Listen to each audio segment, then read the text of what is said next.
Hey, podcast listener, even if you are alone in your entrepreneurial journey, know that today, right now in your earbuds, you are joined by thousands of entrepreneurs from all around the globe seeking to grow better, more profitable, location-independent businesses. If you'd like to learn more about what we do and download our entire back catalog, check out tropicalmba.com. Yeah, buddy, happy Thursday morning. It's the Tropical MBA podcast. I am joined by my buddy on a beach, on Phu Quoc Beach, man. You're actually on the beach, is it true? I'm actually on the beach in Phu Quoc, and now I see the other side of it, because it used to be me calling you on a beach, and we ended up spending 3 hours trying to get the podcast going. That is your life today, my friend. It's awful. All I hear is banging on in the background and grills going and guys jumping in. Causing a ruckus. I totally understand what you had to put up with, brother, and I appreciate it. Had a couple false starts with this one, looking for the Wi-Fi's and everything, but I guess that's the Tropical in the MBA. Speaking of which, this one can be found at tropicalmba.com/email. We are going to be talking today about concrete lessons that we learned from a recent mailing campaign that we did for ValetUp.com, our new startup. So we're just going to get into the nitty-gritty and try to show some of the mistakes that we made, some of the things that we did based on our previous experience, and what we would do if we could do it all over again. First, Ian, we're both on the road. Last week, I came down here to Davao to attend the DC Junto, and I think we had 9 or 10 guys. Absolutely awesome. And then this weekend, the Empire Flippers and Damien from Linchpin.net had a serious mastermind, which just reminded me, call me a nerd, call me a geek or whatever, but spending 8 hours on a Saturday, shaking down business ideas so hard that there was blood on the wall, I can't think of a better way to spend a Saturday. I had so much fun. We learned so much. I felt like we took big steps forward. And yeah, man. So it just reminds me of the power of masterminding and getting in the room with people that you want to grow with. Yeah, sounds a lot like the mastermind that we held in Prague not too long ago. And on the topic of juntos, Dan, we had a phenomenal junto in Saigon. I think 25 people showed up. A few non-DCers showed up too, so that was really cool. And we did some mini presentations, and then we got down to business, opened up the fridge, and cracked a couple beers. That's so cool. That's very, very cool. Hey, what do you say we just get moving on to this phone call, Ian? Mark from the artofbaseball.net called us, and he asked us about emails and autoresponders. So I thought we could start with Mark and then seg into the Valet Up stuff. Let's do it. Hey, Dan. This is Mark. First of all, I just want to say I love your show. I listen to about half a dozen different podcasts, and you guys are hands down the best. Now, I got a question for you. I have a baseball site called artofbaseball.net, and as part of my back end, I provide a nano continuity program, which is a membership site that charges $7.95 per month, for access to videos, PDFs, MP3s, and a community forum for baseball training. And things are going decent. Retention rate's good, but bringing in new members can be a roller coaster at times. So my question is, I was wondering if you knew of a reliable resource or informational product that could show effective strategies for running a successful email campaign for an autoresponder, to create interest and desire for the membership. So that's my question. Thanks, Dan. You're the best. By the way, for anybody interested in calling us, we do have a phone number. It's 888-554-8428. If you call and you leave us if you make a mistake, just say, screw it, or call back or whatever. Don't worry about that. So if you want to ask a question or just say, hey, on the show, feel free to give us a ring. All right, Mark, first off, I want to say the site looks great. The product looks cool. Your content is awesome. You've got a great personality and track record to be teaching this stuff. But this is something that Patrick McKenzie and a lot of other people at MicroConf are going on about. What are the 80-20 of things that you can do with your emails and with your product to make more money? And he said the biggest one, that's the hardest one to do, is take whatever you think you should be charging for your product and double it. And Mark, to be honest, for the audience out there, the product is $7 a month. It's just too low. So if someone is a member of your Hitting Academy, name of the product, for 12 months, they're only giving you $100 worth of value. It's just not enough to be invested in things like email autoresponders and remarketing campaigns and everything. So I would say this. The first step to all of this is getting the end of your funnel right. And I think you need to start with a mid-range premium product, $200 to $300. One-time, lifetime fee. If you can get the product set up to where you can charge that, I think then we can work backwards and set up the marketing funnels. Does that make sense, E? I agree with you 100%. I think, Mark, you're targeting professional baseball players. I don't know what kind of salaries baseball players make these days, but even the AAA guys are making a couple dollars, right? I'm sure they could spare a couple more than $7. I mean, geez, a hamburger is $8 now in the States. So I agree with you 100%. If you get your pricing right, and by right, I mean increase it, everything else is going to kind of fall into line for you. Well, and Ian, I don't think AAA ball players make a lot of money, but they've got big dreams, and I'm sure they're willing to invest in them, say, with their side gigs or whatever. So how about make the product a little bit more outcome focused, like improve your hitting in 90 days by following this technique that I learned by working with the A's batting coach, whatever. I mean, if you look at Mark's content, it's really high level. So I think it's just about positioning the product to solve specific outcomes that people are seeking to do. So, let's say, for example, you're trying out for a team in 3 months. Well, maybe you're going to jump into Mark's membership for $250 in order to learn everything you can by the time you get to that critical moment in your life. I think that would be an investment we'd all be willing to make. All right. So the first step, Mark, is to up-level that product so that you can actually invest in marketing. The second thing is after you do that, and this is a mistake that we've made on a couple of our sites, including Tropical MBA, is that your entire site from tagline to about page ought to be driving people to the Hitting Academy. So your about page right now, which is I think one of the most critical pages on any site, really ought to revolve around this idea that, okay, people, of course, they want to improve their games. They want to get onto teams. They want to have a more successful professional career. They want to be better coaches. Well, how can they do that? By learning these things that you have to teach them about hitting. That's your focus, right? And you start to condition and drive people towards the profound problem that you're stepping up to solve, which is that Hitting Academy that you've got. Yeah, and Mark right now he's got his opt-in on his about page, so I think that's great. That's a good first step. And yeah, I just want to comment real quick, Dan. This is a little bit off topic, but his design is actually really pretty good. He's got a lot of good fonts here. He's got a lot of great colors, so definitely keep that up. Let's just work on this offer. So this is a mistake that we've made, Ian, which is making sure that the path from the content on your site to what you're opting into leads directly to the product. And this doesn't mean it's some kind of, squeezing people into the product. It just means, look, you don't want people opting onto your list that just want free tips. And this is my biggest takeaway here. Your opt-in right now says, yes, send me 4 free videos. Okay, so you're targeting people who A, want free stuff, and B, want random tips about baseball. That's not your audience. And that's not the problem you're trying to solve. You're trying to say, how about this, for example, download our method and 3 specific drills to a better slugging percentage in 90 days. So those are the types of people that might want to join a Hitting Academy. And I think that so getting that opt-in right is just absolutely so critical. So I'll tell you a mistake that Tropical MBA listeners will be familiar with. A while ago, we changed our opt-in strategy to say, join the Tropical MBA crash course. Go from 0 to hero, by following our Get Started plan. The problem with that is that we don't have any product for people that are in the first year of their business. What we're looking for is people to come to our events, peers, people that want to network and come to these juntos. And those are people that don't need a business crash course.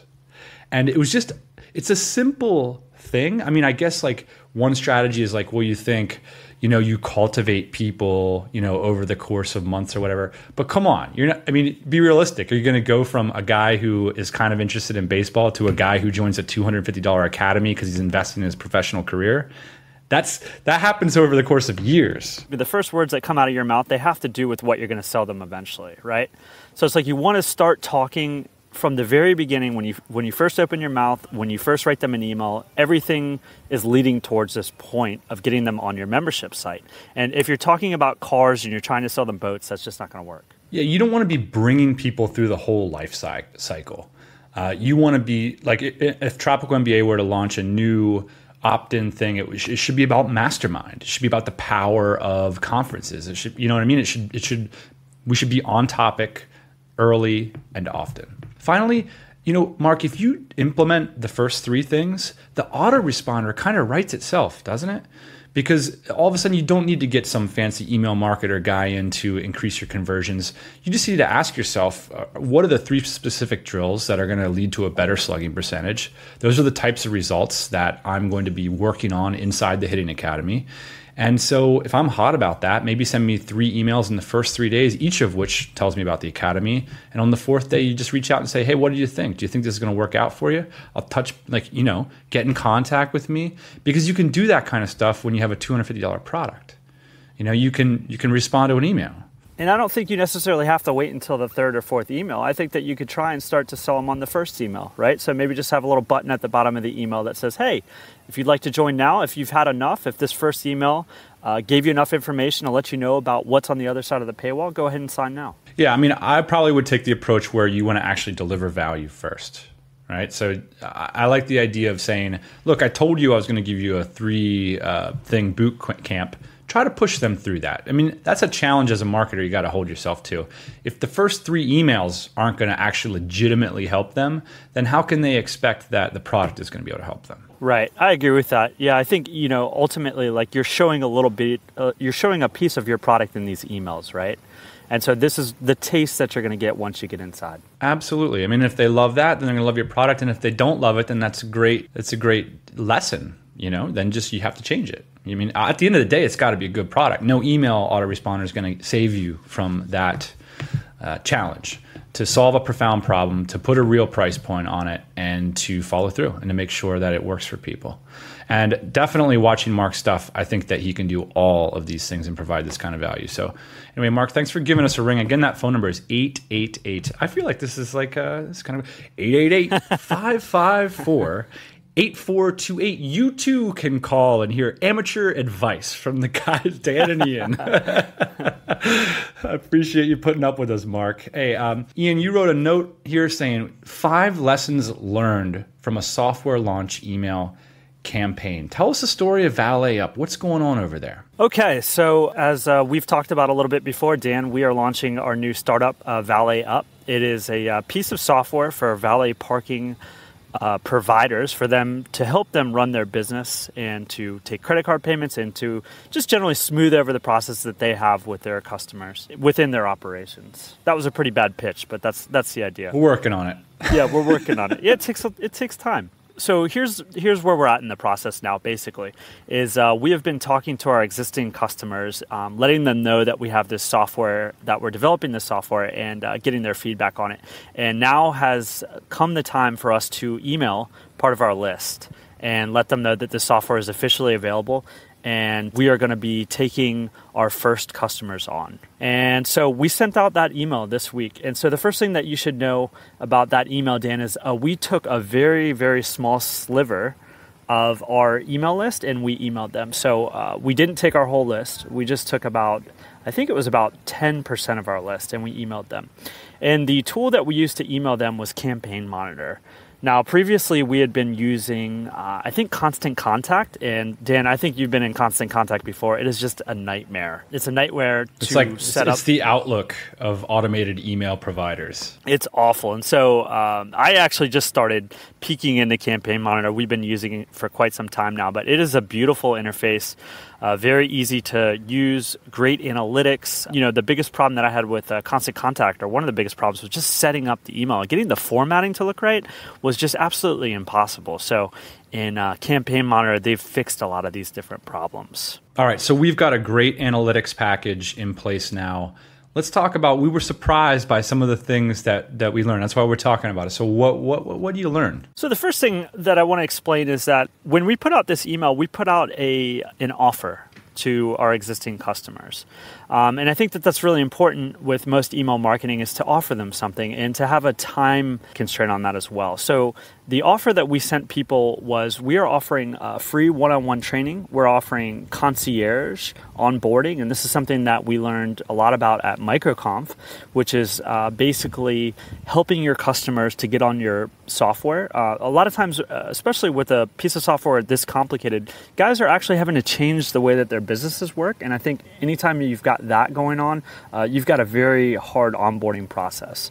So we're helping them to get up to speed for free. We're giving them free hardware. And so we built a little bit of an offer with this thing, Dan. I think this wraps back to what we were saying with Mark, which is that, look, if you don't have the lifetime value of a customer, again, $7 a month is $100 a year, assuming that they stay for 12 months, which is a long time for a recurring product. So the idea here is make it worth it for you to be able to provide things like concierge services. You're going to be able to offer more value to your customers if you're able to just have a decent price point. So in the case of Valet Up, we've got a great lifetime value of a customer. Of course, we're willing to reach out and manually help people use this stuff. Yeah, and it's a tough process, but absolutely, man, the LCV is there. So a few quick things that we learned that I thought were really interesting. First thing I want to talk about here is timing, Dan.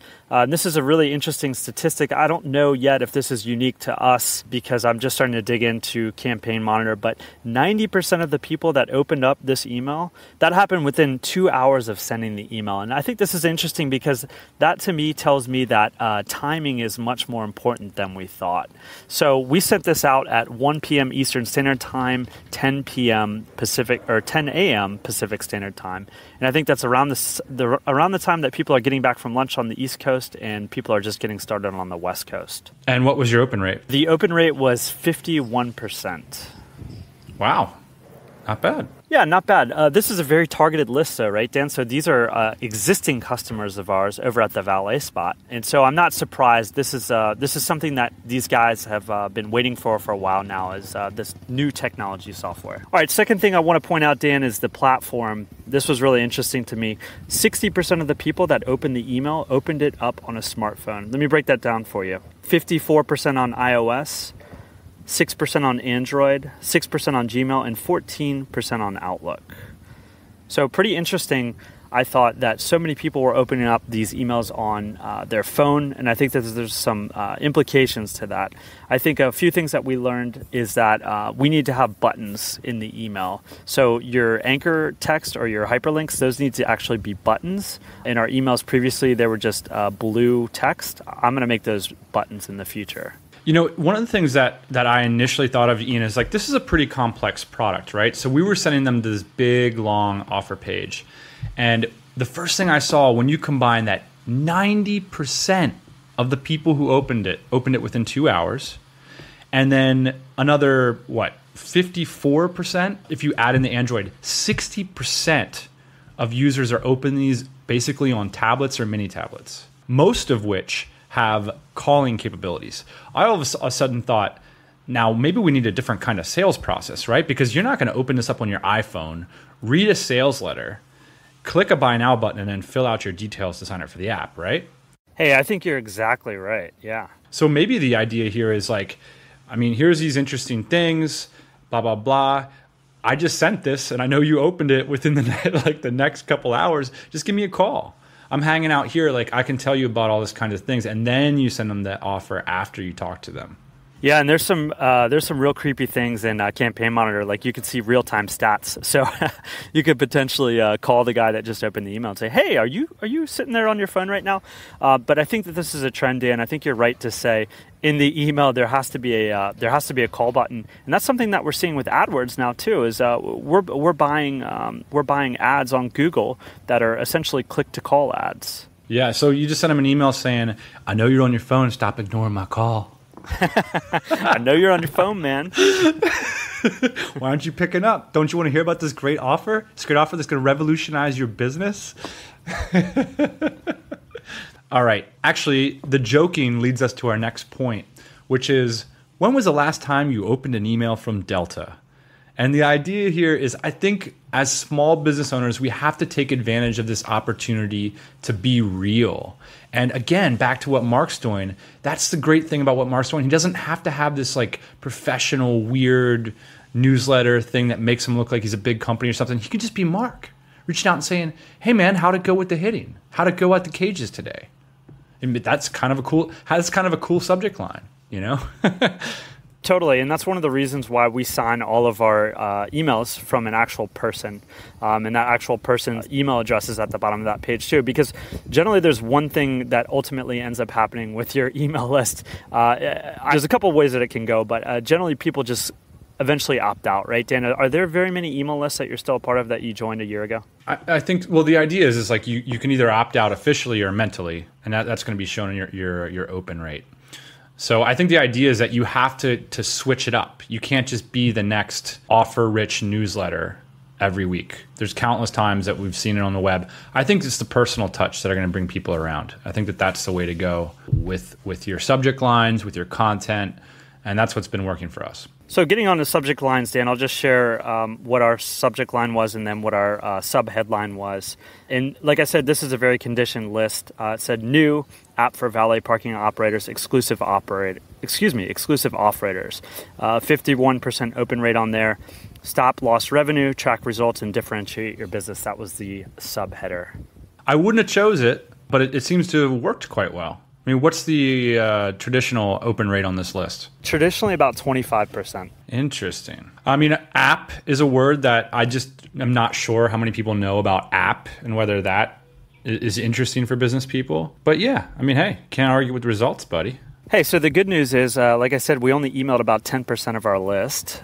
So we've got another 90% to go. So hopefully we won't screw it up from there. Yeah, I mean, I think it might make sense to make a few more adjustments, but hey, can't argue with the results. So, of course, in our email, Dan, we had a bit of a timely offer. We offered limited spaces, limited time, and basically a call to action. And so I think we probably could have improved our call to action because, like you said, this is a high-touch sale. Most people are going to want to talk to us before they make this purchase. So it didn't really make sense to have a price with the Buy Now button, although we offered that. But yeah, I think the call to action and the timely response is definitely necessary, but it doesn't necessarily have to be in the form of the Buy Now button. Yeah, to be honest, I think if I would have been there in the brainstorm room with the marketing team, I would have said drop the Buy Now button. Because there are certain sales that it's just like you have to talk to somebody. I just don't, nobody bought it, right? Nobody bought it off the button, but people bought it off the phone call. Right. So, I mean, I think it's interesting because there's two reasons why we consider this campaign a success. Number one is that we got a lot of phone follow-ups, a lot of demos scheduled, which we think we're going to close on and we'll follow up with on this program. The other thing is that for everybody who didn't open or who didn't follow up, we're going to give them a secondary option, which is to bring them onto a webinar. That's actually our final point, right? Correct. So for everyone that did and didn't open, so that's the entire list again, we're going to recap the initial offer and then we're going to give people the option to jump on a webinar next week and learn more about the product. And I think that's a great idea. It's a great tip. But yeah, I mean, you could even do something where it's like, then you even segment the list further. So the people who don't respond to that, you send them the webinar because they've proven that they really don't want to hear about it. Exactly. I didn't open this email the first time. Hey, I just want to point out one more thing, Dan, that I think was pretty valuable in generating what I'll call like warm leads in this case. And that's that we took the time to make explainer videos. So basically we did screen captures of the iOS device and also of our web interface. And we put those up on the landing page that we drove people to from the email list. And I think that was really important. And actually, Dan, I just don't see enough people doing this, man. They've got these apps, they've got these software products behind paywalls, and you can't actually see how they operate until you buy it. I mean, that's half the reason why I don't sign up for a bunch of these services. So what we did is we just took screen captures of the whole process. This is how you park a car, this is how you take payments, et cetera, and we put them on YouTube. And that way people can see exactly how it works without having to give them a login. Yeah, and I'm sure we'll do the same thing with the webinar that we create, right? Why not turn that into a marketing? I mean, again, you're doing everything in real time. Like maybe the first time you don't have a Buy Now button on, but then by the time the offer goes out the second or third time, you've onboarded some customers, You know what all their issues is. You have all the webinars on the sales page, so there's just no need to go through that whole process again, right? And then eventually you get some brand traction, which is really what we're looking for. What's the next step for Valet Up now? So the next step is to get this webinar going on, and we are going to do a webinar next week. Hopefully some people will sign up, and we will go ahead and record that webinar as well, and we will use that in our marketing materials in the future. But in terms of going forward with the business, we got a couple of people signed up on the system. So, as you know, Dan, the best information that we can get now is from actual users. We've been operating in a vacuum. This is a very exciting time for us because now we've got some users out in the wild that we can observe. So can't wait for that. Alrighty, excited to see where all that goes. If you guys want to see what Ian and the team are up to, check out valetup.com, and you can follow along on this nascent little software app. I'm pretty excited about where it's going, and where we're going is hopefully to find a little bit better Wi-Fi. I don't think we can rock the webinar out from the beach. No. And hopefully next week we'll be back on Stronger Connections. We'll see you next Thursday morning, 8 a.m. Eastern Standard Time. Hey, thanks for listening to the Tropical MBA podcast. You can go to tropicalmba.com, get access to hundreds of back episodes and all kinds of other goodies. Load up your iPod. That is the cheapest way to fly business class on your next international flight. We will see you next Thursday morning, 8 a.m. Eastern Standard Time.